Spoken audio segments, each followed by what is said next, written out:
The other thing that really strikes me as well is multiple time frames and how you Mhm. use them. I can imagine that's going to be so different from trader to trader, and it's almost inevitable that every trader is going to be using multiple time frames in a unique way that I would imagine no two traders are using.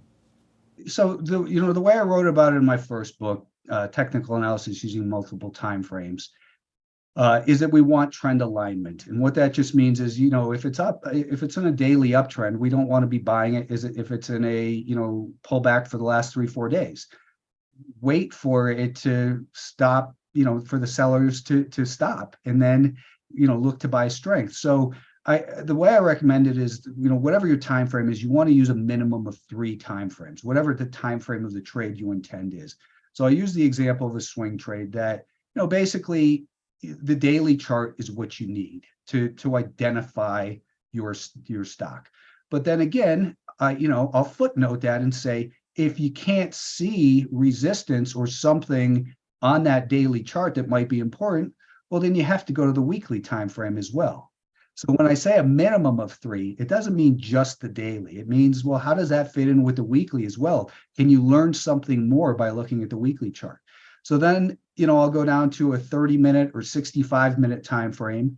And that's the place where I'll say, okay, it's pulled back. Now it seems like it has a potential to find support in this area at this moving average, this Fibonacci, this anchored VWAP. So if it does that, how can I anticipate it's going to start to set up in here in the next couple of days?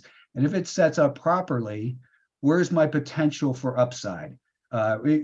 Just a thumbnail sketch of, am I going to risk $3 to make $1? Well, no, of course not. I want to see that there's at least a good amount, 2 to 3 times more profit potential than there is perceived risk. And then go down to, so again, there, the intermediate term time frame could be a 65 or 30. So again, it's not one time frame. And then for the shorter term time frame to say, here's where I'm going to execute this trade. I mean, I might use a 1 minute chart in the morning, but I'll look to kind of see the 15-minute chart over the last 5, 6 days, see how that's shaping up, and then look at a 5 minute chart and a 2 minute chart. So it's about, and that's really for me, by drilling down like that, that's allowed me to really get very accurate entries into these swing trades, so that I'm not feeling a lot of heat right from the start, hopefully. But what I'm doing is hopefully buying that first, short-term higher high.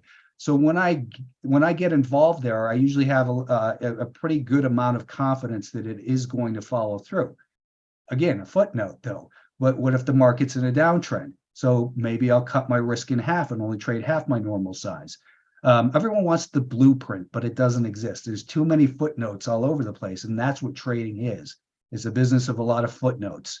So I will look at it and say what's most likely.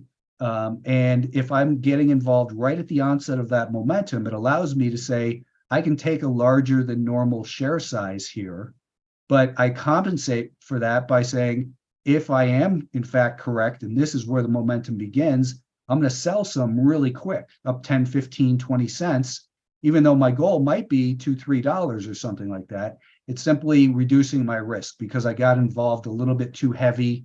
And now I'm lowering my cost basis on the rest of it. It just gives me the opportunity to be in that stock from more of a position of strength right from the start.